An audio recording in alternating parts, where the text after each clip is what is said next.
കിടക്കയിൽ ഞാൻ പുളഞ്ഞിടുമ്പോൾ ഒരു വാക്കു കൽപ്പിക്കണേ, സൗഖ്യമാകാൻ ഒന്നെന്നെ തൊട്ടിടണേ,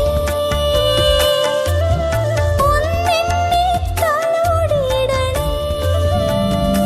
കർത്താവേ, നീ നടന്ന വഴികളില് വിശ്വാസത്തോടെ നിന്നെ തൊട്ടവരും നീ തൊട്ടവരും പൂർണ്ണ സൗഖ്യം പ്രാപിച്ചുവല്ലോ.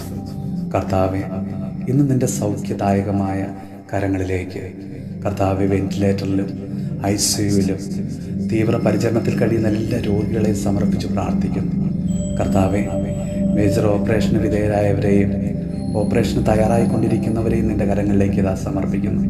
ഈശോനാഥ, വളരെ പ്രത്യേകമായി ഞായറാഴ്ച വൈകിട്ട് വിശുദ്ധ കുർബാനയ്ക്ക് മുമ്പ് കുഴഞ്ഞു വീണ് ഗുരുതരാവസ്ഥയിൽ ആശുപത്രി വെന്റിലേറ്ററിലായിരിക്കുന്ന പ്രിയപ്പെട്ട മാത്യുവച്ചനെ സമർപ്പിച്ച് പ്രാർത്ഥിക്കുന്നു.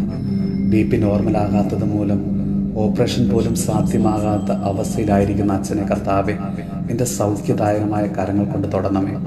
ഈശോയെ, അച്ഛനെ ശുശ്രൂഷിക്കുന്ന എല്ലാ ഡോക്ടർമാരെയും നഴ്സുമാരെയും എല്ലാം സമർപ്പിച്ച് പ്രാർത്ഥിക്കുന്നു. കർത്താവെ, അങ്ങ് അവരിലൂടെ പ്രവർത്തിക്കണമേ.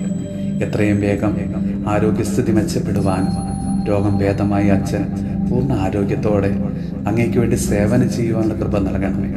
ഈശോനാഥ, ഞങ്ങളിന്ന് പ്രാർത്ഥിക്കുന്ന എല്ലാ രോഗികളുടെ മേലും കർത്താവെ, നിന്റെ കാരുണ്യം വർഷിക്കണമേ, അനുഗ്രഹിക്കണമേ, സൗഖ്യപ്പെടുത്തണമേ. നമ്മുടെ കർത്താവ് ഈശോ മിശിഹായുടെ കൃപയും പിതാവായ ദൈവത്തിൻ്റെ സ്നേഹവും പരിശുദ്ധാത്മാവിൻ്റെ സഹവാസവും പരിശുദ്ധ അമ്മയുടെയും വിശുദ്ധ യോസേപ്പ് പിതാവിൻ്റെയും മാധ്യസ്ഥവും വിശുദ്ധ കുരിശിൻ്റെ സംരക്ഷണവും നമ്മളോട്, നമ്മുടെ ഭവനത്തോടും നമ്മുടെ ഇന്നത്തെ എല്ലാ പ്രാർത്ഥനാ നിയോഗങ്ങളുടെ മേലും പ്രത്യേകിച്ച് എല്ലാ രോഗികളുടെ മേലും ഉണ്ടാകുമാറാകട്ടെ, ഇപ്പോഴും എപ്പോഴും എന്നേക്കും. ആമേൻ.